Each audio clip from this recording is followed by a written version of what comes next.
अरे भाई साहब यार, निकी क्रॉस तो अलग ही लेवल का कैरेक्टर प्ले कर रही है। अभी बायरन सैक्सटन ने उनके साथ एक फोटो डाली है, ये बस की है, फ्लाइट की लग रही है। और इसमें भी निकी क्रॉस का जो मुंह है वो वैसा ही है कि वो बिल्कुल अपनी ही अलग दुनिया में जी रही है। वैसे तो अभी आपने रिंग में ही देखा था उनको, मतलब रिंग में मतलब मैच में भी उन्होंने क्या था, वो खड़ी थी, लेकिन ऐसा ही कैरेक्टर प्ले कर रही है। और अभी इसका एंड देखते हैं कैसे होता है या ये कहां पे लीड करता है, क्योंकि इस कैरेक्टर के साथ विमेंस डिवीजन में कुछ डब्ल्यूडब्ल्यू बहुत अलग कर सकती है। और ऐसी चीजें की डब्ल्यूडब्ल्यू को करने की जरूरत भी है कि विमेंस डिवीजन को एक रीजन मिले फैंस को देखने का। सिर्फ ये नहीं कि रेसलिंग या फिर ये क्या चल रहा है, ऐसा एलिमेंट भी जो मेल डिवीजन में नहीं हो रहा, तब रीजन बनता है फैंस का बहुत सारा कि हाँ क्या चल रहा है, जरा इस पे भी नजर मारते हैं। Okay, hello chatters, my name is Rohit and you are watching Wrestle chatter.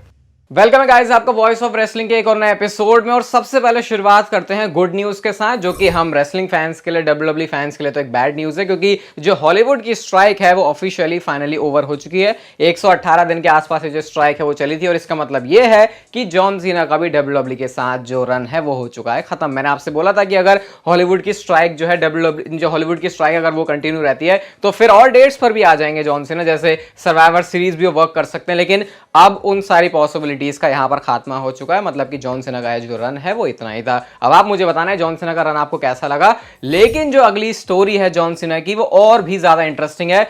और मुझे नहीं पता ये, मतलब मैं कोई होप नहीं दिलाना चाह रहा या कोई ऐसी एक्सपेक्टेशन नहीं बोल रहा कि ऐसे रखनी चाहिए, लेकिन सुनते सुनते तो एटलीस्ट इसका आप लोग मजा ले सकते हो। अभी जॉन सीना का, अभी हमने पोस्ट देखा था डेविड बैकहम की, उन्होंने पोस्ट डाली थी जो उन्होंने पीएसजी के साथ लास्ट मैच किया था, रिटायरमेंट वो टीज कर रहे हैं। अपने प्रोमोज के अंदर भी उन्होंने बोला था कि भाई जीत नहीं मिलेगी तो फिर मैं सारे रिस्पेक्ट खो दूंगा। अभी उन्होंने फिर से ये बेसबॉल के ये गेम की फोटो डाल के अपनी जो रिटायरमेंट है उसको टीज किया है। अब यहां से पता तो ये लग रहा है कि जॉन सीना हिंट कर रहे हैं कि वो रिटायर होने वाले हैं, होने जा रहे हैं या फिर प्लान कर रहे हैं।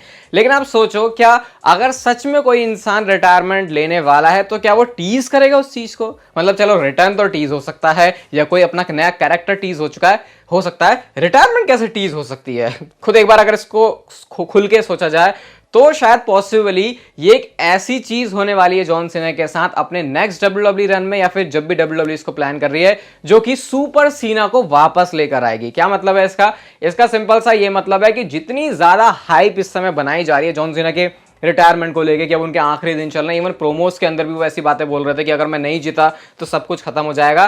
तो ये डिप दिखाया जा रहा है ताकि जॉन सीना का राइज हो, और जब जॉन सीना का राइज होता है तो वो जॉन सीना नहीं रह जाता, वो बन जाता है सुपर सीना। तो यहां से डब्ल्यूडब्ल्यू पॉसिबिलिटी ओपन कर रही है जॉन सीना की एक ऐसी स्टोरी लाइन की जहां पर अच्छा खासा टाइम निकाल के जॉन सीना फिर से डब्ल्यूडब्ल्यू में वापस आएंगे और एक फिर से वही वाला रन देंगे जिसके लिए जॉन सीना बने हैं। और ये आपको पता ही है, जॉन सीना को अगर आप रिंग में देखोगे तो कहीं से देख के ऐसा लगा पहले से कि यार ये बंदा रिंग में कम कैपेबल है, ये नहीं कर सकता, एथलेटिक कम है, ऐसा कुछ नहीं देखा हमने। जैसा जॉन सीना पहले था वैसा ही जॉन सीना अभी है, माइक पर इवन और भी उसकी इंप्रूवमेंट हो गई है। तो ये फ्यूचर के लिए शायद जॉन सीना की एक स्टोरी लाइन प्रिपेयर की जा रही है, क्योंकि अगर चलो नहीं भी की जा रही तो सिंपल सी एक बात सोचो, जॉन सीना रिटायरमेंट तो टीज नहीं करेंगे, क्योंकि ये कोई मजाक थोड़ी है जो ऐसा टीज होगा। चलो बाकी चीजें हो सकती हैं।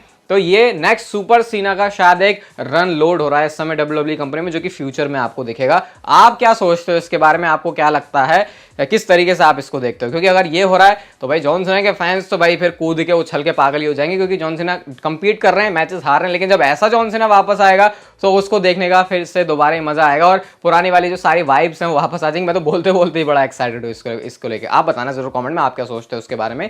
डब्ल्यूडब्ल्यू ने अपना जो रेसलमेनिया वीक है फिलाडेल्फिया का, उसको अनाउंस कर दिया, उसको रिवील कर दिया है। आप ये देख सकते हो, सबसे पहले स्मैकडाउन होगा 5 अप्रैल को, फिर उसके बाद हॉल ऑफ फेम भी होने वाली है। 6 तारीख को एनएक्सटी का स्टैंड एंड डिलीवर है, 6 तारीख को रेसलमेनिया में भी है, रेसलमेनिया भी है फर्स्ट नाइट वाली, और उसके बाद नाइट 2 जो कि 7 अप्रैल को होगी वो भी है, और उसके बाद 8 अप्रैल को मंडे नाइट रॉ। तो ये बिल्कुल लोडेड रहने वाले हैं डब्ल्यूडब्ल्यू के सारे शोज। और अब से सिर्फ 5 महीने दूर हैं, 5 महीने के अंदर अंदर रेसलमेनिया आ जाएगी, तो वो वाला सीजन फिर से डब्ल्यूडब्ल्यू का हॉट होने वाला है। Even royal rumble survivor series से वो जो वाइब है वो सारी शुरू हो जाती है। अभी एडब्ल्यू के सुपरस्टार पावर हाउस हॉब्स ने एक ऐसी स्टेटमेंट दी है जो बहुत ज्यादा कंट्रोवर्शियल बन गई है, और ये गाली गलौज करने पर फिर से मजबूर कर रही है एडब्ल्यू के फैन बेस को और डब्ल्यूडब्ल्यू के फैन बेस को। तो उन्होंने क्या वो कहते हैं हम इस समय डब्ल्यूडब्ल्यू के साथ सेम लेवल पर हैं। डब्ल्यूडब्ल्यू का शो भी नेशनल टीवी पे आता है, हम भी नेशनल टीवी पे आते हैं, हम हेड टू हेड जाते हैं, कई बार हमने जो डब्ल्यूडब्ल्यू के शोज उनको हराया हुआ है। तो फिर लोग ऐसा सवाल क्यों पूछते हैं कि जैसे कि अल्टीमेट डेस्टिनेशन हर किसी की डब्ल्यूडब्ल्यू है, एडब्ल्यू के अंदर भी वही काम हो रहा है। तो बेसिकली उन्होंने डब्ल्यूडब्ल्यू और एडब्ल्यू को नेक टू नेक रख दिया और ये कह कह दिया भाई दोनों बराबर ही हैं, तो इसकी वजह से उनको क्रिटिसिज्म, गालियां सब कुछ पड़ रहे हैं। एडब्ल्यू के फैंस तो चलो खुश हो रहे हैं, लेकिन जो डब्ल्यू के बिल्कुल कोर वाला फैन बेस रखते हैं वो बहुत ज्यादा उनको उल्टी सीधी बातें सुना रहे हैं। पर्सनली मैं तो इसके बारे में ये सोचता हूँ कि ठीक है चलो सब कुछ अच्छा है, लेकिन बराबरी पे तो नहीं है, ये बात हमको पता है। जो बंदा ये बोल रहा है फिर भाई शायद उसको आंखें वाँखें थोड़ी धो के आना चाहिए, या फिर उसको थोड़ा सा अपनी मेमोरी दोबारा से फ्रेश करनी चाहिए, क्योंकि दोनों में ये जरूर कह सकते हैं कि प्रोडक्ट वाइज हो सकता है एडब्ल्यू बढ़िया डिलीवर कर रही हो, क्योंकि हर किसी के टेस्ट के हिसाब से होता है, हर किसी को अलग अलग पसंद है, लेकिन बिजनेस के हिसाब से तो भाई मुझे नहीं लगता। बाकी आपके इसके ऊपर क्या थॉट्स हैं, बिना कोई गाली गलौज करे पावर हाउस हॉब्स के बारे में। अभी डब्ल्यू के स्पॉटिफाई पर कौन से ज्यादा जो थीम म्यूजिक है उसको सुना जाता है उसकी लिस्ट आ गई है। नंबर 5 पर है बटिस्टा का 28 मिलियन इसको जो लिसन्स है वो मिले। रैंडी ओर्टन का वॉइसेस आता है 40 पर।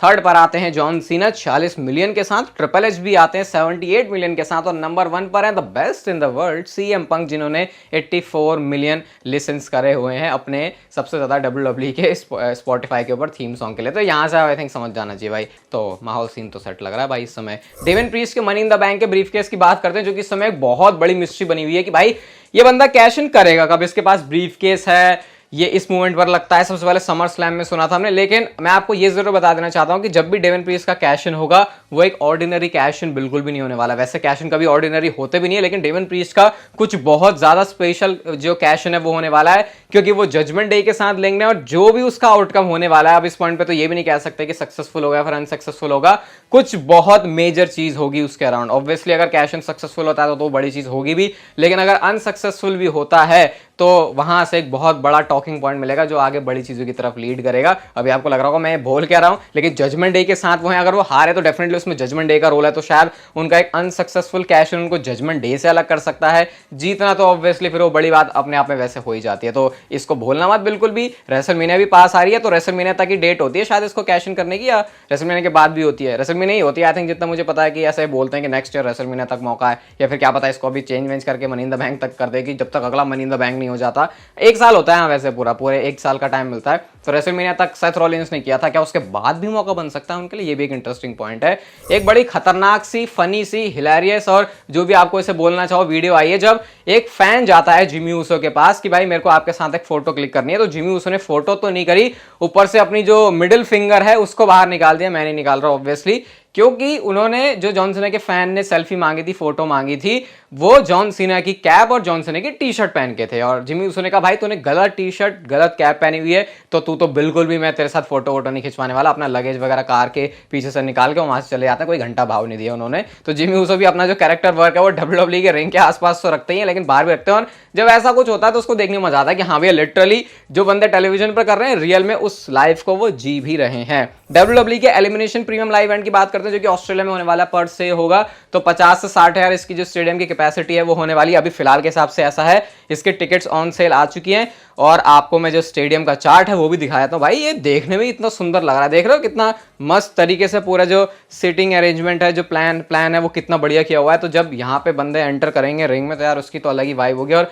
ऑस्ट्रेलिया में शो होने वाला है, तो जब भी यूएसए से बाहर डब्ल्यूडब्ल्यूई के शो होते हैं तो फिर वहां का क्राउड अलग ही रिएक्ट करता है। तो elimination chamber premium live event से भी आप एक्सपेक्ट कर सकते हो। ऊपर से रेसलमेनिया से पहले डब्ल्यूडब्ल्यूई का आखिरी मेजर शो है, तो बड़े बम धमाके तो यहाँ पर फटेंगे जरूर। पायरोस की बात नहीं कर रहा, स्टोरी लाइन की बात कर रहा हूँ। रकेल रोड्रिगेज के बारे में ये बड़ी अलग चीज लगी मुझे, तो मैंने आपके साथ शेयर कर देता हूं।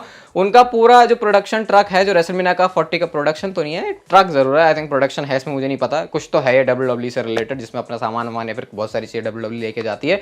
तो उसमें रेसलमेनिया का पूरा डेडिकेटेड है ये, और इसमें रकेल रोड्रिगेज की फोटो है। बताना ये नहीं है कि रकेल रोड्रिगेज की फोटो है, लेकिन मैं थोड़ा सरप्राइज हुआ कि अरे रकेल रोड्रिगेज को भी अलग से मिला। ये नहीं कि उनकी डिसरिस्पेक्ट करते हुए कुछ बोल रहा हूं मैं, लेकिन जैसा उनको वैसे बुक करते हैं लगता तो नहीं है, लेकिन फिर ऐसे इतनी बड़ी सोचो रकेल रोड्रिगेज का पूरा ऐसे ट्रेलर जा रहा है, तो उनके लिए भी प्राउड वाला मूवमेंट होगा। थोड़ा सा अजीब सा लगा मुझे, रकेल रोड्रिगेज का भी है, पता नहीं तो क्यों लगा, इसलिए शेयर कर दिया आपके साथ। कुछ ज्यादा अलग तो नहीं लग रहा मुझे। बुकर टी ने भाई एक ऐसी चीज बताई है एले नाइट के बारे में कि इसने बड़ी कंट्रोवर्सी क्रिएट कर दी। कंट्रोवर्सी मतलब कंट्रोवर्सी कर दी क्रिएट। एले नाइट के बारे में बुकर टी ने यह कहा कि मैंने अपने कुछ लोगों से ऐसा सुना है कि जो एले नाइट का बिहेवियर है वो बहुत ज्यादा बेकार है, लोग उसको बैक स्टेज पसंद नहीं करते, वो बैड एटीट्यूड वाली जो कैटेगरी है उसके अंदर आता है। तो ये जब बात मैंने सुनी तो मेरे को तो ऐसा लगा है ऐसा भी हो सकता है, लेकिन हो सकता है भाई, देखो कुछ भी हो सकता है, क्योंकि सामने से बंदा क्या देख रहा होता है, असली में उसकी बिहाइंड द कर्टेन जो स्टोरी है वो बहुत ज्यादा अलग होती है। लेकिन इसके बाद बूजर रेसलिंग ने इसके बारे में ये अपडेट दी बीडब्ल्यूई ने कि ऐसा कुछ भी नहीं है।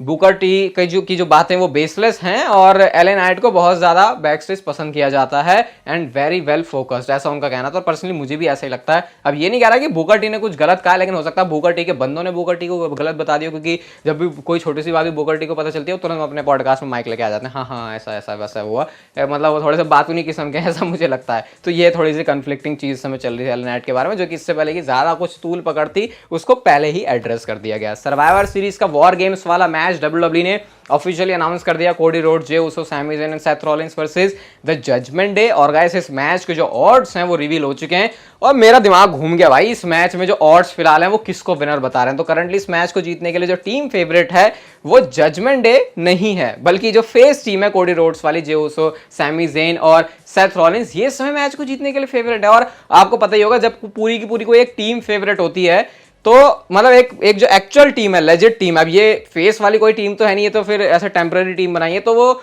मोस्टली मैचेस के अंदर ऐसा दिखते हैं कि वो जीतेंगे। लेकिन यहाँ पे अगर अभी ऑड्स ऐसा बता रहे हैं तो भाई ये थोड़ा इंटरेस्टिंग मामला जरूर है। हो सकता है आने आने तक कुछ मामलों में चेंज हो जाए, लेकिन फिलहाल ये थोड़ा सरप्राइजिंग है कि मैच के एंड में जजमेंट डे राइज नहीं करेगी, बल्कि जो बेफेस टीम है वो स्टैंड टॉल करेंगे करंट ऑड्स के हिसाब से। रोमन रेंस और हल्क होगन, क्या ये रिकॉर्ड रोमन रेंस तोड़ने वाले हैं? तो अभी देखो, अगर रोमन रेंस को हल्क होगन के लॉन्गेस्ट रेनिंग जो चैंपियनशिप वाला रिकॉर्ड है उसको तोड़ना है, तो रोमन रेंस को अगले साल सितंबर 2024 तक चैंपियन रहना पड़ेगा। इस समय रोमन रेंस के 165 डेज के प्लस हो चुके हैं, 161 उनके क्राउन जूल में हुए थे, तो आप अंदाजा लगा लो अभी कितने हो रहे हैं। और जो होगन का रिकॉर्ड है वो है 1474, यानी 1474 डेज का। तो एक चीज क्लियर है यहाँ पे, अगर डब्ल्यूडब्ल्यूई रेसलमेनिया में रोमन रेंस को नेक्स्ट ईयर चैंपियनशिप रिटेन उनकी हो जाती है, तो इसका मतलब कि वो होगन के रिकॉर्ड को तोड़ रहे हैं। और जिस तरीके से डब्ल्यूडब्ल्यूई अब मेंशन भी कर रही है कि सिर्फ 2 बंदे हैं रोमन रेंस से ऊपर, ब्रूनो सैमर्टिनो और होगन की उन्होंने बात करी, बॉब बैकलैंड की उन्होंने बात नहीं करी, मुझे नहीं समझ में आया, क्योंकि उनका भी तो 2100 दिनों का रेन है, तो पता नहीं उनको मेंशन क्यों नहीं किया।